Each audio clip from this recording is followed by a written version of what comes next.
Good morning, Clashers. We finally have a response from Supercell, from Max on Reddit. So we're gonna read all about it. I'm gonna discuss with you guys about it. You guys tell me in the comment section what do you guys think about this. Is this good enough? Or we are just past that point where this is good enough?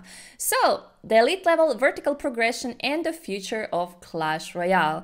I was yesterday reading this on my live stream. I was super mad. If you guys don't know, I worked as a manager, and one of my jobs was actually firing people, and I was so mad. I wanted to fire everybody yesterday. But when I'm super mad, it's like I care, you know? That's the thing. When you're super mad, sometimes you maybe care more than somebody else, and you don't know how to express yourself better, right?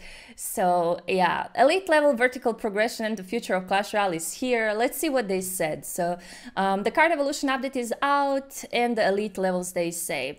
Elite levels and how they work have generated strong reactions from the community. Yeah, really bad feedback from everywhere, and they would like to address that. Their goal is to provide you with more insights about why and what. Okay, so why? Vertical progression is central to Clash Royale. The game was designed more than 7 years ago.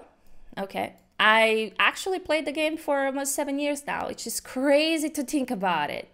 Crazy to think about it. I consider myself casual, if you guys don't know, because I'm not a pro player.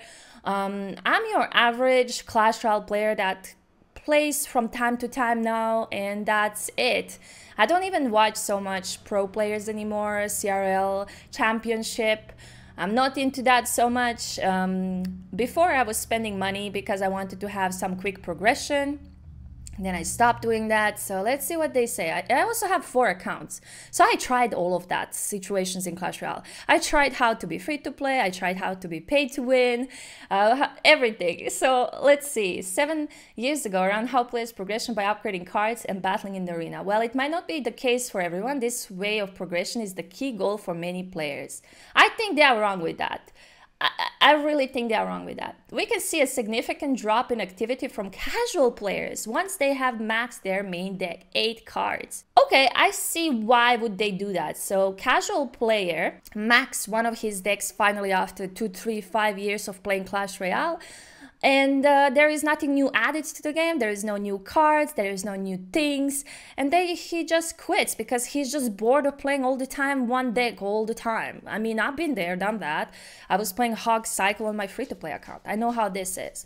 So they said they quite simply stop playing and leave the game, no matter where they play most, Trophy Road, Path of the Legends events, and this drop is significant enough for us to keep adding this vertical progression. Hopefully introducing elite levels and providing a more passive progression will keep those players engaged. It will not. We saw many times. I don't know if this is a completely new team or they have not been there from the beginnings, but we saw that before. It's been there, done that already. We've been there, done that many times. Different players, different needs. That's true. I agree with that. Different players, different needs. Everybody has different goals in this game. You can do whatever you want in this game. You just need to put goals for yourself, be super motivated, and you are there. Clash Royale has a lot of the casual players we mentioned above. When we say casual, we don't just mean not competitive. We mean players who play maybe just a few battles every other day. They might search one video for tips, but they want to engage with our social media or even in-game news royale. Those make up the vast majority of our players, and are not necessarily a part of what we call all the core community. A lot of players like me had multiple accounts.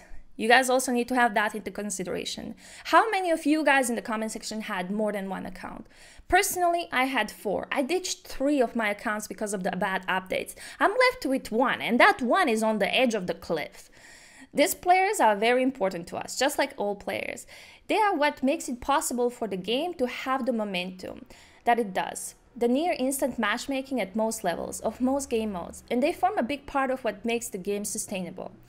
Many of these players stop playing the game as often or even entirely when they max out the deck, yeah, because they got bored out of it, regardless of what else we add to the game in the meantime. Regardless. Leveling their main deck is the only goal they chase, and most of them seems to have no interest in investing time in leveling or learning to play other cards. I would consider that's kind of me, because when I learn 1 or 2 decks, I just don't have motivation to try Royal Giant or like Golem that just get discouraged by not knowing how to play it, and I don't like to lose too many games. These players are who we are trying to provide content for with elite levels. What we hope to see is that these players will stay interested for longer than they did when we added level 14, giving us the space to focus on adding to and improving other areas of the game.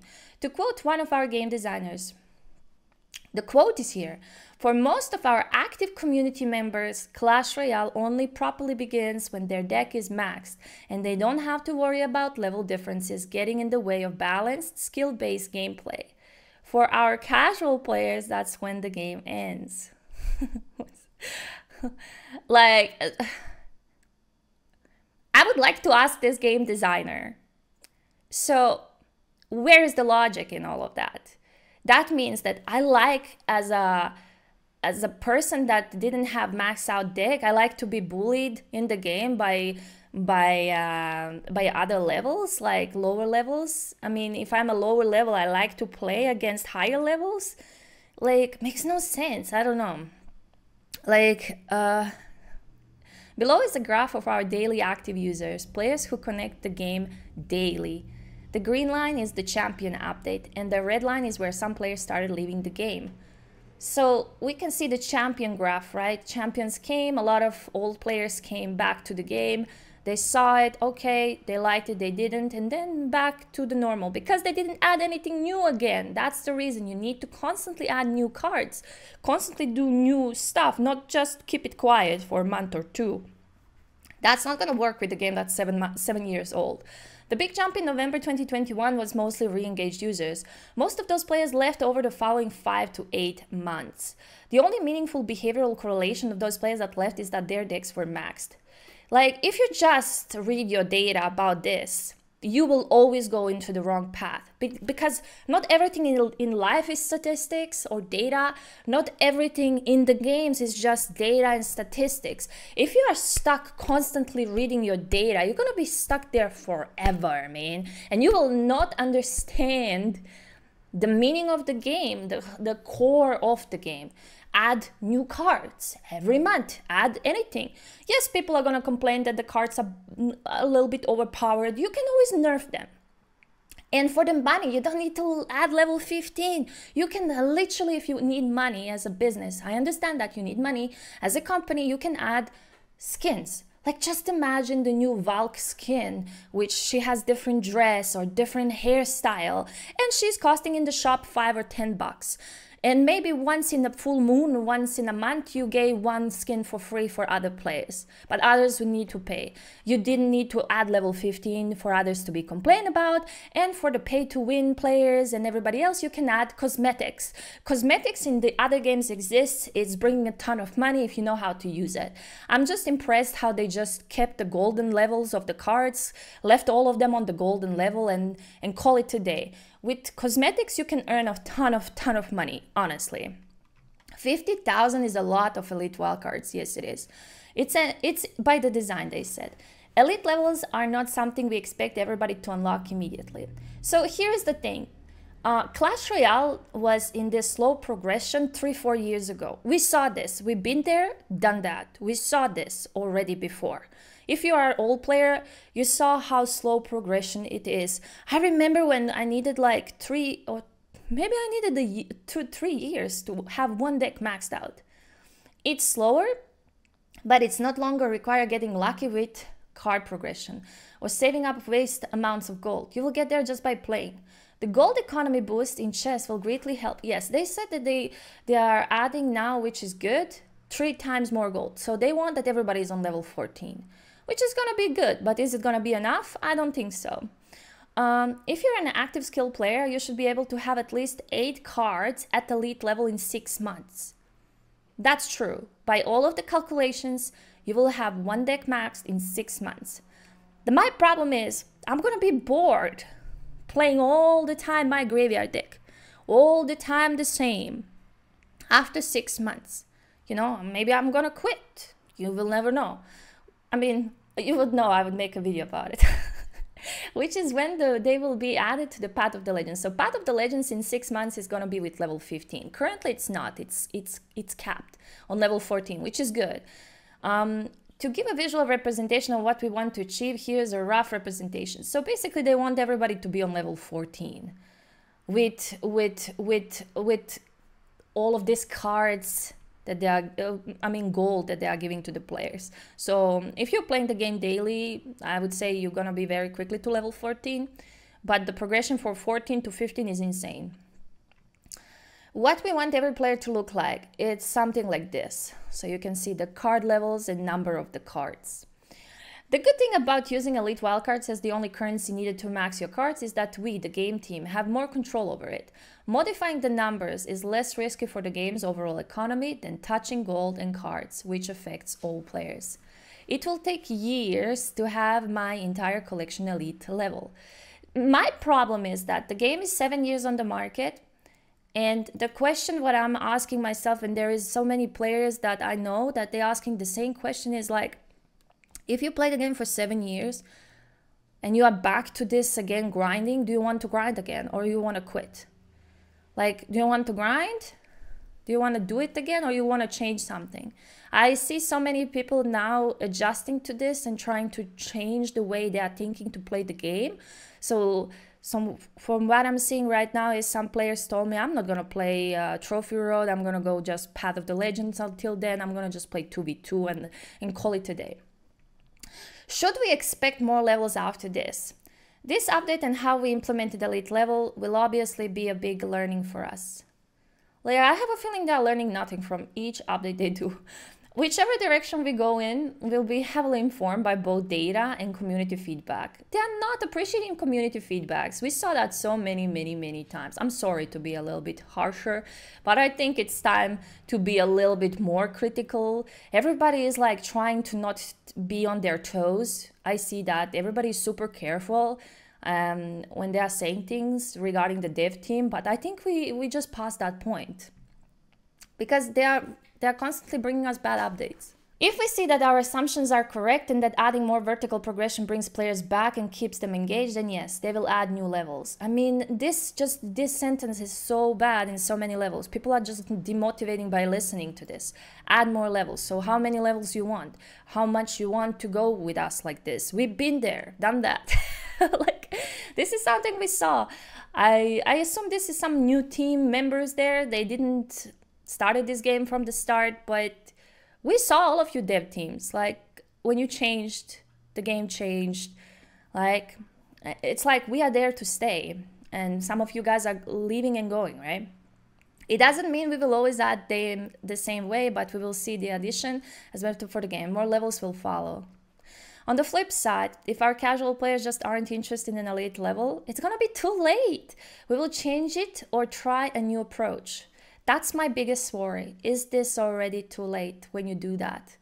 If the core community is adamant, like it has ruined the game for them, and we can see from both data and community feedback that they are losing interest, we will either look for a way to make it better. You know, when you are on the edge of the cliff and you're already falling, how you're gonna pick me up? I know, it's crazy, right? It's crazy for me to say it like that, but I don't know. It's just, this is not good enough. I'm sorry. It's just, we've been there, done that. As somebody that's playing this game for years on multiple accounts, like, and I had accounts with free to play, I tried everything. I know this is not good enough for so many people in this community. I have a feeling the community deserves better response. I was thinking that response will be somewhere, okay, I think we are wrong. With 50,000 elite wildcards, we're gonna reduce it for at least like 35k. And we're gonna bring back the gems from the clan mastery, card mastery or something like that. I was thinking they will acknowledge at least something like that. But no, they're sticking with it like stone, man. You guys need to understand, I love this game, and when I'm mad, I'm just don't know how to express myself better, I have a feeling, and maybe I'm harsh or rude to some people, but you know, in business, you cannot have friends. You can have, but it's not like real friendship, because what if you need to fire your friend, you know? Like, I know so many people with so many great like CVs. I remember when I was reading CVs, and then they start working and then you see it's crap. And then you need to fire him like a month or two because it's not good, because it's not what they have been writing that they have, right? I don't know. It's just, it's like, I don't know. In business, I was learning if you don't deliver, you're getting fired. Like, maybe it's harsh reality in some countries. I mean, I was born in Croatia, worked in Croatia. I mean, in Switzerland it's different here, but it's more regulated. In Finland as well is more regulated. But it's like sometimes if you're working for like a government's company, you can afford gaps. But if you're working for a private company, you cannot afford this kind of stuff. You need to deliver every month. If you don't deliver every month, you're getting fired. But yeah. It's like we always call it privileged or no privileged. Depends in which country you live or which company you work for. Okay, I'm gonna stop mumbling. So yeah, this is not what I was expecting. I was really expecting they're gonna say they're gonna reduce a little bit of elite levels, that you need like maybe 35,000, that they're gonna bring gems back from the card mastery. This would make me already a little bit happy. Not super happy, but at least something. But nope. They're sticking with it. So I think with now how the things is, my fully max account that was level 14 is gonna have level 15 cards in 6 months. And I think they are correct with that assumption because I'm currently on 2 level 15 cards maxed out. So in 6 months, I'm gonna have my full graveyard. The question is, am I gonna be bored playing graveyard all the time, or I'm gonna decide to play another deck? But for that another deck, I need level 15 cards, and I cannot play that deck in the Path of the Legends. So it's a fine line where you wanna land. It's just you can fix the game, adding new cards every month. You can nerf those cards, you can buff those cards. Yes, community sometimes would not be happy with the card, but at least I remember the days when they have been giving us 2-3 cards. And now they are giving us evolutions, which they have been capping immediately on money. So this was making me mad because I couldn't try evolution cards, evolve card. And I have a feeling I'm behind because I'm watching every other content creator doing evolutions, enjoying playing it on the top ladder. All of the pro players, content creators have been buying this offer. As I said, I don't want to buy the offer that's costing 100. That means I'm supporting the update and I'm not. So I'm not paying money for that, even though I can buy it, but I don't want to buy it. That's the two different stories. I can buy the offer, but I don't want to buy the offer because I don't support the update. And I have a feeling I'm behind. So I'm with you guys. I'm like now part of this 95% of the community where I'm just watching everybody else playing the evolved cards and I'm collecting breadcrumbs. I'm collecting breadcrumbs from elite wildcards from the shop a little bit. I'm buying it with my gold that I have because I have 5 million gold. So I'm trying to get I have a feeling I'm collecting breadcrumbs at this point. And the fact that they have been money gatekeeping the evolved cards and that we can eventually get one card, but it's not gonna be immediately after the update. I have a feeling when the update dropped that nothing new happened, and this was in my eyes pretty bad because I cannot even try evolved cards in the things I like the Path of the Legends or Trophy Road. It's not existing there. I need to pay $100 for trying it, and I don't want to do that because this is what makes me sad because you cannot play them immediately, right? And today I'm probably gonna get this Royal Giant last shard, but I was already level 15, so I had a little bit of advantage where I got some shards for free from the Kings of Journey because my level is a little bit higher. My King's Journey is already 54, but I saw so many people on King's Journey level 48, 50. So probably today, like 10% of the community is gonna unlock for the first time evolution cards if they didn't pay any money. This is I think it was the big problem as well, that when the update dropped, they didn't provide us with nothing new except if you give them money. And this is not where the game should go. There is a fine line and a fine balance, because if they said evolution cards are gonna be for every card in the game and they're gonna introduce every month one evolution card, I think also it's a pretty big issue. Just one, I consider that a little bit lazy. You can do 2 minimum. Like you can do Knight and Bats, man, or give us 4. Give us something. Like, I would like to see my Mega Knight or P.E.K.K.A evolution cards. I would like to see the first time the Wizard and Witch. You know, give us a little bit faster cards. And as I said, the skins would be cool though as well. Okay, thank you so much for watching, sticking around with me, and see you guys in my next one. Bye!